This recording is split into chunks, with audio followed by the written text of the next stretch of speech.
All right, so we got our Cobra build video number 16, I believe. A lot of progress of where we are. I put some sound and temperature matting down on the trunk area, which is pretty good material, easy to work with, and it sticks pretty good. We started the wiring harnesses, and Mark is with us from across the street. He's in the Army, and he's deploying soon. So we're trying to get this wiring and get this thing cranked before he leaves. So Mark would like to basically point out how we've done the wiring for the 427, 351 Windsor Cobra. All right, so go ahead, Mark. All right, good morning.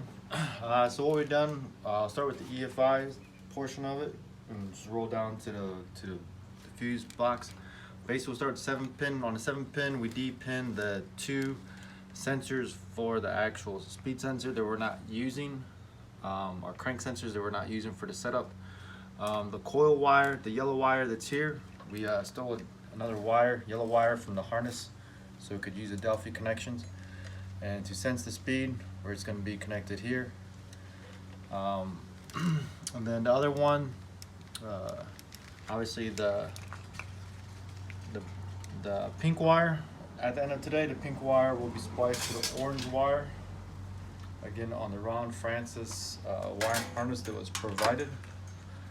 And then we'll go over here. The only other change we're going to do is we're going to take off this ground and connect to an actual ground provided on the sending unit harness. And we're doing that because? So we contacted MSD and they recommended a better ground than actually connecting it to the engine block itself. Do you remember the number of the MSD? I don't remember. It was 50, whatever. And then obviously we got the other 2 sensors running down here into the wiring harness. We got the O2 end here, and down here is the oil pressure. We'll go ahead and finish that harness up today, tape it up, make it look nice and pretty. So move over here to the big 10-pin connector. Out of all 10 of those wires they gave us, we're only using 2. So the 2 we're using is for the fan and the tack. So the tack,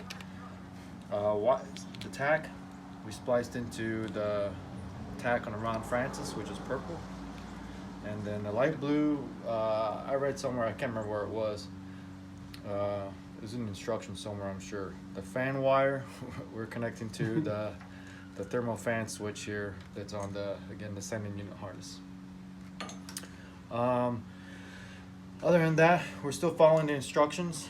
So at the end of today also, this blue wire here that powers the fuel pump will be wired into the fuel pump relay switch down here that sends power to our in-tank fuel pump. Yeah, so I put in the intake fuel pump a while ago, not really knowing that there was another fuel pump that you could put in the engine compartment. But so we're going back to the tank, the fuel pump. And then after that, the next thing we're going to do is provide power to these. But before we connect these, we'll probably just do a test run with the battery, connect to a battery, turn it on since you don't need much of anything else. But obviously we still have to connect all of our stuff up here, which is our alternator and our starter for now. All right, that's pretty much where we are. Saturday. Oh, yeah, we mentioned the gray wire. Oh, the gray wire. So the gray wire, again, by MSD's recommendations, all we're going to do is we're going to disconnect this, wrap it up, and make it look pretty inside of the area there, just in case we do need it at some point in time in the future.